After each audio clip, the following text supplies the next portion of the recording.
ಧನು ಮಾಸದ ವಿಶೇಷತೆ ಏನೆಲ್ಲ ನಂಬಿಕೆ ಇದೆ? ಎಲ್ಲರಿಗೂ ನಮಸ್ಕಾರ. ಸನ್ನಿಧಿ ಯೂಟ್ಯೂಬ್ ಚಾನೆಲ್ಗೆ ಸ್ವಾಗತ. ಪ್ರತಿ ವರ್ಷ ಸೂರ್ಯನು ಧನುರಾಶಿಯನ್ನು ಪ್ರವೇಶಿಸುವಾಗ ಆರಂಭವಾಗುವ ಒಂದು ಪವಿತ್ರ ಮಾಸವಿದೆ. ಅದುವೇ ಧನುರ್ಮಾಸ ಅಥವಾ ಧನುಮಾಸ. ಈ ವರ್ಷ ಧನುರ್ಮಾಸವು ಡಿಸೆಂಬರ್ 16 ಮಂಗಳವಾರದಂದು ಆರಂಭವಾಗಿ ಜನವರಿ 14, 2026 ಬುಧವಾರದಂದು ಮಕರ ಸಂಕ್ರಾಂತಿಯೊಂದಿಗೆ ಮುಕ್ತಾಯವಾಗಲಿದೆ. ಈ ಮಾಸವನ್ನು ಏಕೆ ಇಷ್ಟೊಂದು ವಿಶೇಷವೆಂದು ಪರಿಗಣಿಸಲಾಗುತ್ತದೆ? ಈ ವೇಳೆ ಏನೆಲ್ಲ ಆಚರಣೆಗಳನ್ನು, ನಂಬಿಕೆಗಳನ್ನು ಪಾಲಿಸಲಾಗುತ್ತದೆ? ಇಂದು ನಾವು ಅದರ ಬಗ್ಗೆ ತಿಳಿದುಕೊಳ್ಳೋಣ. ತಪ್ಪದೆ ವಿಡಿಯೋವನ್ನು ಕೊನೆಯವರೆಗೂ ನೋಡಿ. ಧನು ಮಾಸದ ಮಹತ್ವ. ಪೌರಾಣಿಕ ಹಿನ್ನೆಲೆಯ ಪ್ರಕಾರ ಈ ಧನುರ್ಮಾಸವು ಒಂದು ಪವಿತ್ರ ಮಾಸ. ದೇವತೆಗಳ ಬ್ರಾಹ್ಮಿ ಮುಹೂರ್ತ. ಹಿಂದೂ ಧರ್ಮದ ಪ್ರಕಾರ ಒಂದು ವರ್ಷವು ದೇವತೆಗಳಿಗೆ ಒಂದು ದಿನವಾಗಿರುತ್ತದೆ. ಉತ್ತರಾಯಣ ದೇವತೆಗಳ ಹಗಲು, ದಕ್ಷಿಣಾಯನ ದೇವತೆಗಳ ರಾತ್ರಿ. ಧನುರ್ಮಾಸವು ರಾತ್ರಿ ಮುಗಿದು ಬೆಳಗಿನ ಜಾವದ ಬ್ರಾಹ್ಮಿ ಮುಹೂರ್ತದ ಸಮಯ ಎಂದು ನಂಬಲಾಗಿದೆ. ಭಗವಂತನಿಗೆ ಅತ್ಯಂತ ಪ್ರಿಯವಾದ ಮಾಸ. ಈ ಮಾಸದಲ್ಲಿ ಶ್ರೀಮನ್ನಾರಾಯಣ ಅಥವಾ ವಿಷ್ಣುವಿನ ಆರಾಧನೆಗೆ ಹೆಚ್ಚಿನ ಮಹತ್ವ ನೀಡಲಾಗುತ್ತದೆ. ವಿಷ್ಣು ಈ ಮಾಸದಲ್ಲಿ ತನ್ನ ಭಕ್ತರನ್ನು ಹರಸುತ್ತಾನೆ ಎಂಬ ನಂಬಿಕೆ ಇದೆ.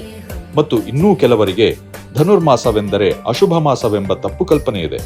ಕೆಲವರು ಧನುರ್ಮಾಸದಲ್ಲಿ ಶುಭ ಕಾರ್ಯಗಳನ್ನು ಮಾಡುವುದಿಲ್ಲ, ಏಕೆಂದರೆ ಈ ಮಾಸದಲ್ಲಿ ಸೂರ್ಯನು ಗುರು ರಾಶಿ ಅಂದರೆ ಧನುರಾಶಿಯಲ್ಲಿ ಇರುತ್ತಾನೆ. ಆದರೆ ಇದು ಕೇವಲ ಶುಭ ಕಾರ್ಯಗಳಿಗೆ ಮಾತ್ರ ಅನ್ವಯ. ಧಾರ್ಮಿಕ ಮತ್ತು ಪೂಜಾ ಕೈಂಕರ್ಯಗಳಿಗೆ ಇದು ಅತ್ಯಂತ ಶುಭಕರವಾದ ಸಮಯ. ಧಾರ್ಮಿಕ ಆಚರಣೆಗಳು ಮತ್ತು ನಂಬಿಕೆಗಳು. ಈ ಮಾಸದಲ್ಲಿ ಆಚರಿಸಲಾಗುವ ಪ್ರಮುಖ ಧಾರ್ಮಿಕ ನಂಬಿಕೆಗಳು ಮತ್ತು ಕೈಂಕರ್ಯಗಳು ಇಲ್ಲಿವೆ. ಮುಂಜಾನೆ ಪೂಜೆ. ಈ ಮಾಸದಲ್ಲಿ ಸೂರ್ಯೋದಯಕ್ಕೂ ಮುನ್ನವೇ ಎದ್ದು ಸ್ನಾನ ಮಾಡಿ ದೇವಸ್ಥಾನಕ್ಕೆ ಅಥವಾ ಮನೆಯ ದೇವರ ಕೋಣೆಯಲ್ಲಿ ಪೂಜೆ ಮಾಡುವುದು ಅತ್ಯಂತ ಶ್ರೇಷ್ಠ. ಬ್ರಾಹ್ಮಿ ಮುಹೂರ್ತದಲ್ಲಿ ಮಾಡುವ ಪೂಜೆಗೆ ವಿಶೇಷ ಫಲವಿದೆ. ಧನುರ್ಮಾಸದ ವಿಶೇಷ ನೈವೇದ್ಯ. ದೇವರಿಗೆ ಪೊಂಗಲ್ ಅಂದರೆ ಹುಗ್ಗಿ, ಪುಳಿಯೋಗರೆ, ಪಾಯಸ ಮತ್ತು ಬೆಲ್ಲದಿಂದ ತಯಾರಿಸಿದ ಖಾದ್ಯಗಳನ್ನು ನೈವೇದ್ಯವಾಗಿ ಅರ್ಪಿಸಲಾಗುತ್ತದೆ. ಬೆಲ್ಲವನ್ನು ದಾನ ಮಾಡುವುದರಿಂದ ವಿಶೇಷ ಪುಣ್ಯ ಪ್ರಾಪ್ತಿಯಾಗುತ್ತದೆ. ತಿರುಪ್ಪಾವೈ ಪಠಣ. ದಕ್ಷಿಣ ಭಾರತದ, ಅದರಲ್ಲೂ ಮುಖ್ಯವಾಗಿ ವೈಷ್ಣವ ಸಂಪ್ರದಾಯದಲ್ಲಿ ಸಂತ ಕವಯತ್ರಿ ಆಂಡಾಳ್ ರಚಿಸಿದ ತಿರುಪ್ಪಾವೈ ಎಂಬ 30 ಪದ್ಯಗಳ ಪಠಣಕ್ಕೆ ಈ ಮಾಸದಲ್ಲಿ ಮಹತ್ವ ನೀಡಲಾಗುತ್ತದೆ. ಇದನ್ನು ಪ್ರತಿದಿನ ಒಂದು ಪದ್ಯದಂತೆ ಪಠಿಸಿ ಕೊನೆಯ ದಿನ ವೈಕುಂಠ ಏಕಾದಶಿ ಎಂದು ಸಮರ್ಪಿಸಲಾಗುತ್ತದೆ. ಗೋಪೂಜೆ. ಗೋವುಗಳನ್ನು ಪೂಜಿಸುವುದರಿಂದ ಮತ್ತು ಅವುಗಳಿಗೆ ಆಹಾರ ನೀಡುವುದರಿಂದ ಮಹಾವಿಷ್ಣುವಿನ ಆಶೀರ್ವಾದ ದೊರೆಯುತ್ತದೆ ಎಂಬ ನಂಬಿಕೆ ಇದೆ. ತುಳಸಿ ಪೂಜೆ. ತುಳಸಿ ಗಿಡಕ್ಕೆ ನಿತ್ಯ ನೀರು ಹಾಕಿ ಪೂಜಿಸುವುದರಿಂದ ಮನೆಯಲ್ಲಿ ಸುಖ, ಶಾಂತಿ ನೆಲೆಸುತ್ತದೆ. ವೈಕುಂಠ ಏಕಾದಶಿ.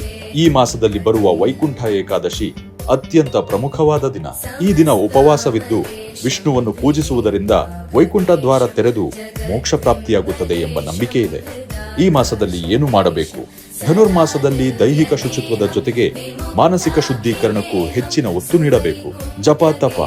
ವಿಷ್ಣುವಿನ ಮಂತ್ರಗಳಾದ ಓಂ ನಮೋ ನಾರಾಯಣ ಅಥವಾ ನಿಮ್ಮ ಇಷ್ಟ ದೇವರ ಮಂತ್ರಗಳನ್ನು ಹೆಚ್ಚು ಜಪಿಸಬೇಕು.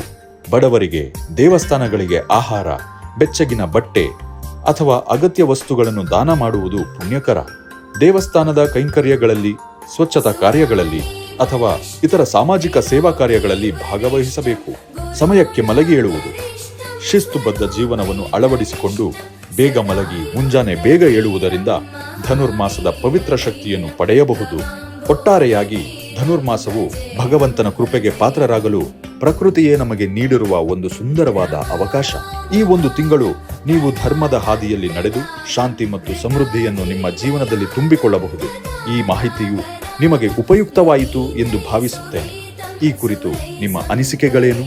ಕಮೆಂಟ್ ಮಾಡಿ ತಿಳಿಸಿ. ನಮ್ಮ ವಿಡಿಯೋ ಇಷ್ಟವಾಗಿದ್ದರೆ ದಯವಿಟ್ಟು ಲೈಕ್ ಮಾಡಿ, ನಿಮ್ಮ ಸ್ನೇಹಿತರೊಂದಿಗೆ ಹಂಚಿಕೊಳ್ಳಿ ಮತ್ತು ಇಂತಹ ಹೆಚ್ಚಿನ ಧಾರ್ಮಿಕ ಮಾಹಿತಿಗಾಗಿ ನಮ್ಮ ಚಾನೆಲ್ಗೆ ಸಬ್ಸ್ಕ್ರೈಬ್ ಮಾಡುವುದನ್ನು ಮರೆಯಬೇಡಿ. ಮುಂದಿನ ವಿಡಿಯೋದಲ್ಲಿ ಮತ್ತೆ ಸಿಗೋಣ. ಧನ್ಯವಾದಗಳು.